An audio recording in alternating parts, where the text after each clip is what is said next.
இன்றைய தேவ வார்த்தை. கர்த்தாவே, நீர் என்னை ஆராய்ந்து அறிந்திருக்கிறீர். என் உட்காருதலையும் என் எழுந்திருக்குதலையும் நீர் அறிந்திருக்கிறீர். என் நினைவுகளை தூரத்திலிருந்து அறிகிறீர்.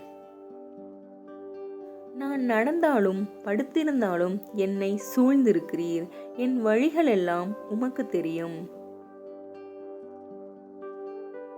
என் நாவில் சொல் பிறவாததற்கு முன்னே இதோ கர்த்தாவே, அதையெல்லாம் நீர் அறிந்திருக்கிறீர். முற்புறத்திலும் பிற்புறத்திலும் நீர் என்னை நெருக்கி உமது கரத்தை என்மேல் வைக்கிறீர். இந்த அறிவு எனக்கு மிகுந்த ஆச்சரியமும் எனக்கு எட்டாத உயரமுமாயிருக்கிறது. உம்முடைய ஆவிக்கு மறைவாக எங்கே போவேன்? உம்முடைய சமூகத்தை விட்டு எங்கே ஓடுவேன்?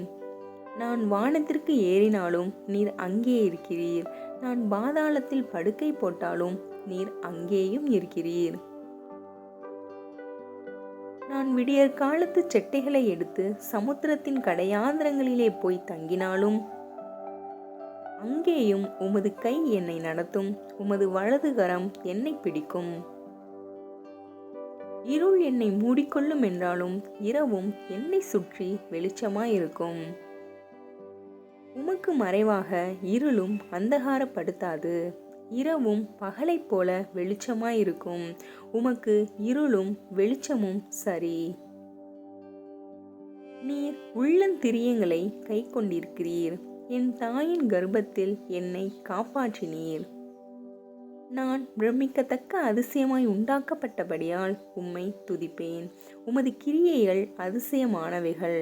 அது என் ஆத்மாவுக்கு நன்றாய் தெரியும்.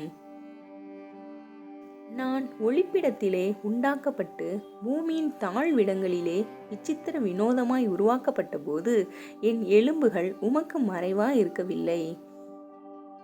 என் கருவை உம்முடைய கண்கள் கண்டது. என் அவயங்களில் ஒன்றாகிலும் இல்லாத போதே அவைகள் அனைத்தும் அவைகள் உருவேற்படும் நாட்களும் உமது புஸ்தகத்தில் எழுதியிருந்தது. தேவனே, உமது ஆலோசனைகள் எனக்கு எத்தனை அருமையானவைகள்! அவைகளின் தொகை எவ்வளவு அதிகம்! அவைகளை நான் எண்ண போனால் மணலை பார்க்கிலும் அதிகமாம். நான் விழிக்கும் போது இன்னும் உம் மண்டையில் இருக்கிறேன். தேவனே, என்னை ஆராய்ந்து என் இருதயத்தை அறிந்து கொள்ளும். என்னை சோதித்து என் சிந்தனைகளை அறிந்து கொள்ளும். வேதனை உண்டாக்கும் வழி என்னிடத்தில் உண்டோ என்று பார்த்து நித்திய வழியிலே என்னை நடத்தும். ஆமேன். கர்த்தருடைய பரிசுத்த நாமத்திற்கு மகிமை உண்டாவதாக. ஆமேன்.